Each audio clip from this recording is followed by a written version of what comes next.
Okay, I'm just going to give you a quick orientation to how the peer feedback will go. We can make it more specific later if needed.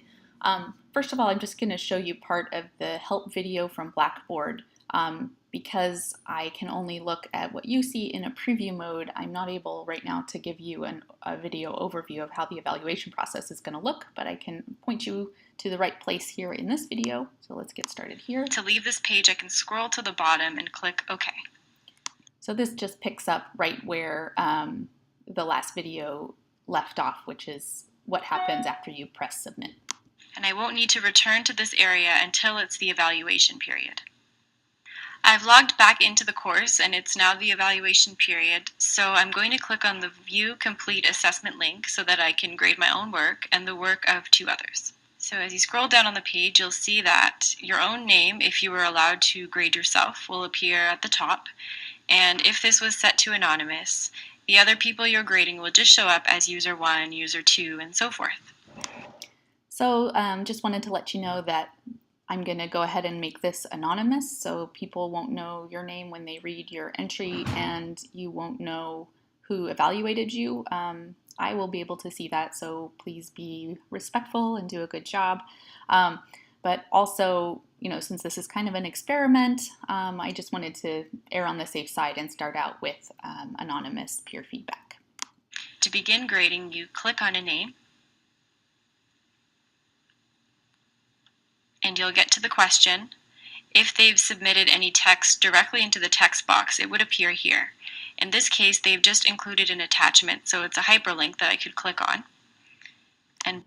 So I'd much rather you just typed in the submission box than complete an attachment, than upload an attachment. It's just much easier for the graders.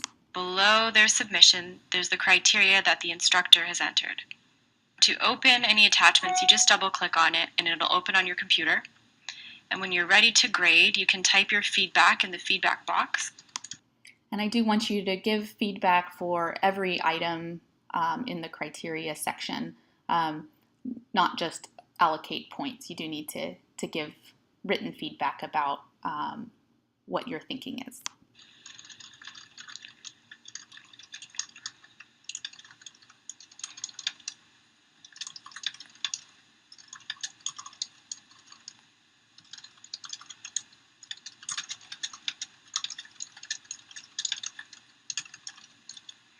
And you'll enter the points that you'll be giving them for this question. So in this case, I'll give them a 2 out of 2.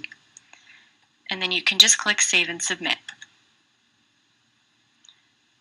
So now I can access other submissions that I should grade if there's more. In my case, I have 3 total. This one in the middle I've just graded, so it's labeled as completed. And the points that I've given them have appeared there as well. I'll just move on to another user. In this case, it tells me that the user did not submit a response for this question. Therefore, points cannot be allocated. They'll automatically receive a 0, so I'll just click Submit. And finally, in this case, I have to grade my own, so I'll click on my name. And I'm not so proud of my own response there, so I might just give myself a 1.